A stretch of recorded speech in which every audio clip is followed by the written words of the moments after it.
दोस्तों, मेरा नाम राहुल है। इस समय मेरी उम्र 24 साल है और मैं कोल्हापुर, महाराष्ट्र का रहने वाला हूँ। ये कहानी आज से लगभग 2 साल पहले की है।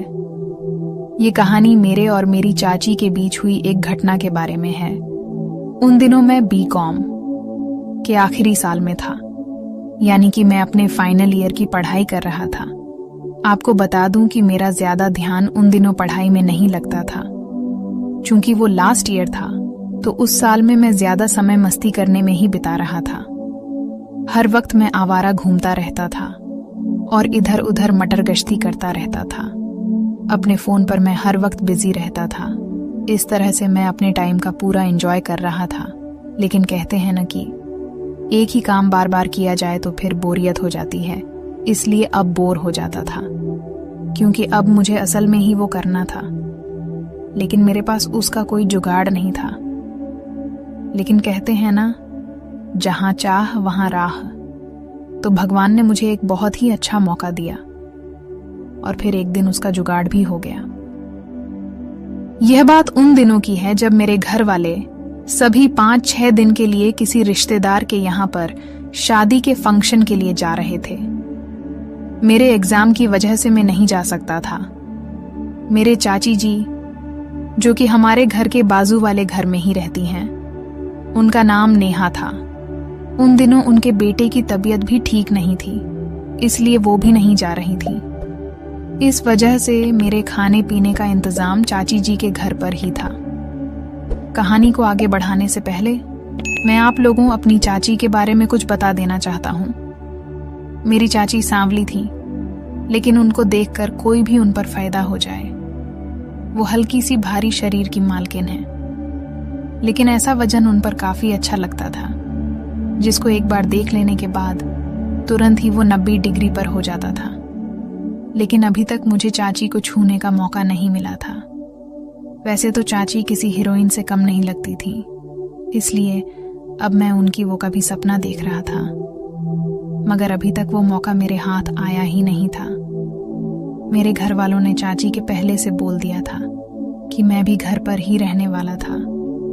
फिर जिस दिन सब लोग शादी में चले गए, तो मैं चाची के वहां खाना खाने के लिए गया हुआ था। उस दिन खाना खाते हुए ही मुझे चाची के वो दिख गई। फिर अगले दिन सुबह चाची के यहाँ पर मैं नाश्ता करने के लिए गया, तो चाची ने कहा, जब तुम्हारे घर वाले शादी अटेंड करके वापस नहीं आ जाते, तो तुम तब तक मेरे यहाँ पर ही सो जाया करो। मेरे बेटे की तबीयत भी ठीक नहीं है और इस तरह से तुम्हारे यहाँ पर रहने से मेरी भी कुछ मदद हो जाया करेगी। मैं तो चाची की हर मदद करने के लिए तैयार था। इससे अच्छा मौका मेरे पास और कोई हो ही नहीं सकता था। चाची ने कहा, तुम्हारे यहाँ रहने से मुझे बार बार तुमको घर से बुलाना भी नहीं पड़ेगा, तो मुझे भी आसानी हो जाएगी। मैंने तुरंत हाँ कर दी। फिर मैं अपने कपड़े वगैरह लेकर चाची के पास ही चला आया। अगले दिन मुझे पेपर देने जाना था, तो उस दिन चाची सुबह से ही अपने काम में लगी हुई थी।